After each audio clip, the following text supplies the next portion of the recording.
Hi everyone, you are here in my channel again.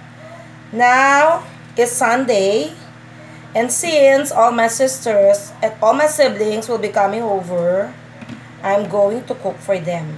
Okay? This time, I'm going to cook naman pininyahang manok. My version. Okay? At alam niyo naman, aliw ako sa paggamit ko nito. Kaya gusto ko magluto. So, ito ngayon ang aking gagawin muna. Kakat ko muna siya. Usually, nilalagyan ko siya ng sa water. Tapos, hinugasan ko siya ng water. Tapos, nilalagyan ko ng apple cider vinegar para mas malinis. Hindi na ako nagbabalat. Kasi mas masustansya naman pag walang balat. Tsaka, my gosh, may apple cider vinegar na nakababad sa water for how many minutes. So, super patay to the max na mga bacteria. Tsaka sabi nga nila, eat the bacteria, don't let the bacteria eat you. Actually, ganito ako mag-cut. Kesa mag-cut pa ako gamitin ko ng knife. Diba mas easy?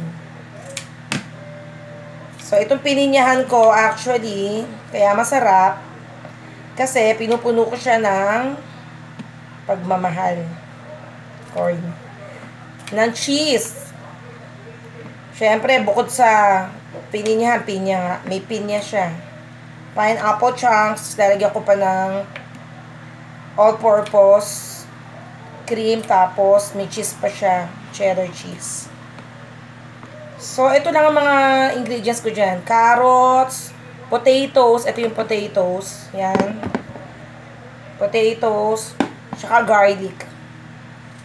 Yan lang. Tapos yung chicken, nandun pa sa tinuto ko pa. Kasi masyado pa siyang matigas, my gosh. Kasi tigas pa siya ng bato.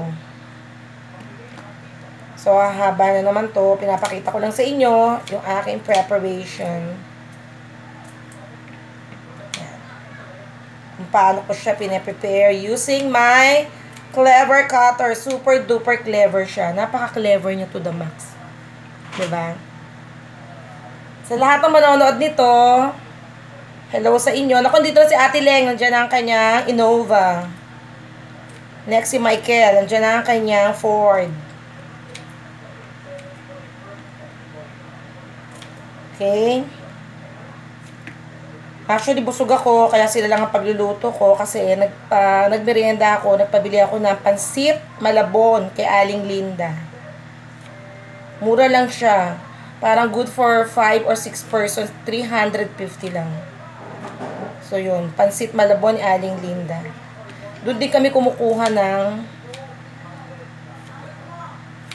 Teka muna, wait muna ha. Buksan ko muna yung pintuan, okay? See you later, alligator.